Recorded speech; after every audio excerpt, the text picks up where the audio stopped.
दोस्तों नमस्कार। आप सभी का स्वागत है हमारे चैनल द वीर पुत्र सागा में।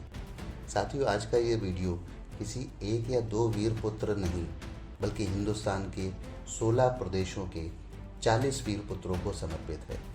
साथियों, हम बात कर रहे हैं एक ऐसे आत्मघाती हमले की जिसमें हमारे कई जवान शहीद हो गए और ये था पुलवामा अटैक। तो आइए जानते हैं कैसे हुआ ये दर्दनाक हादसा।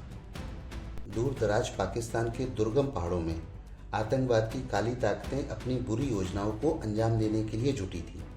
यह लगभग दिसंबर 2018 की बात है, जब जैश-ए-मोहम्मद के सरगना मसूद अजहर और उनके कई साथी मिलकर के एक बहुत बड़े हमले की तैयारी में थे। भारत को नष्ट करना उनकी सबसे बड़ी प्राथमिकता थी। उनकी योजना थी कि सीआरपीएफ के काफिले पर हमला करना है, जो जम्मू और कश्मीर में सैकड़ों जवानों को लेकर के जा रहे थे। 14 फरवरी सन 2019 को जम्मू कश्मीर के पुलवामा में हुए हमले ने पूरे देश को झकझोर कर रख दिया था। इस हमले में सीआरपीएफ के 40 से अधिक जवान शहीद हो गए थे।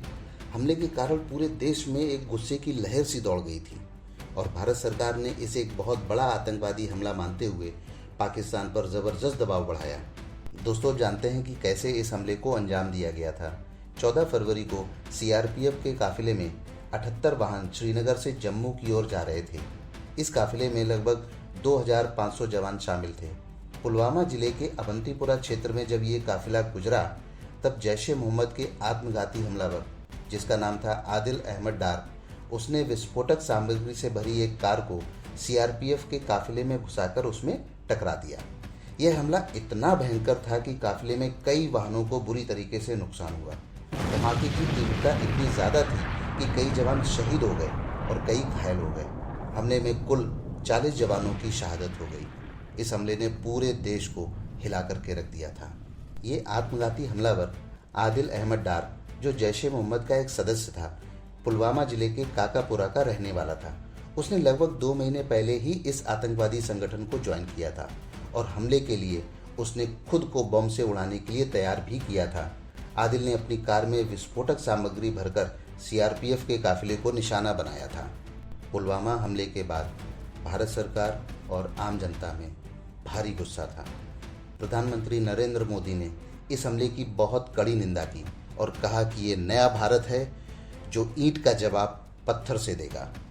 अपनी फितरत के हिसाब से पाकिस्तान ने तो सबसे पहले इस हमले में अपनी संलिप्तता से इनकार किया और इसे भारत का झूठा आरोप बताया।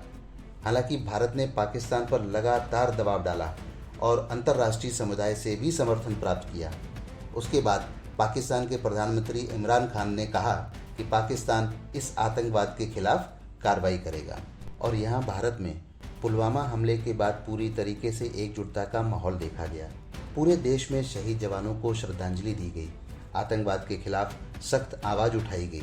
भारत के अलग अलग हिस्सों में शोक संवेदनाएं भी व्यक्त करी गईं।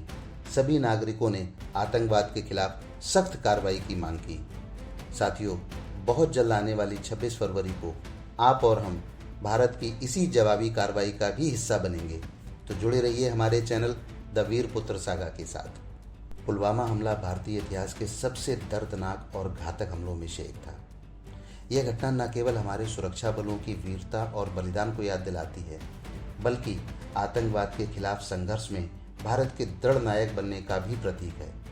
इस हमले ने भारतवर्ष को आतंकवाद के खिलाफ और मजबूत कदम उठाने के लिए भी प्रेरित किया और दुनिया के सामने पाकिस्तान के आतंकी संगठनों की सच्चाई को भी उजागर किया।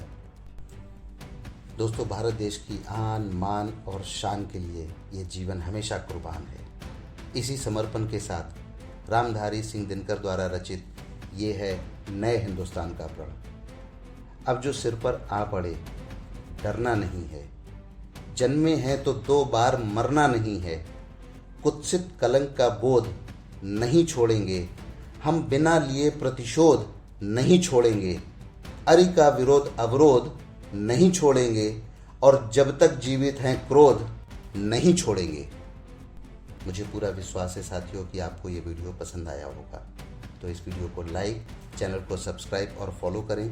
साथियों, पिछले वीडियो में हमने बाबा साहेब और सरोजनी नायडू के जीवन को जाना था।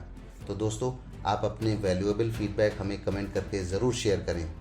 जल्द दोबारा मिलते हैं हमारे अगले वीर पुत्र से। जय हिंद, जय भारत।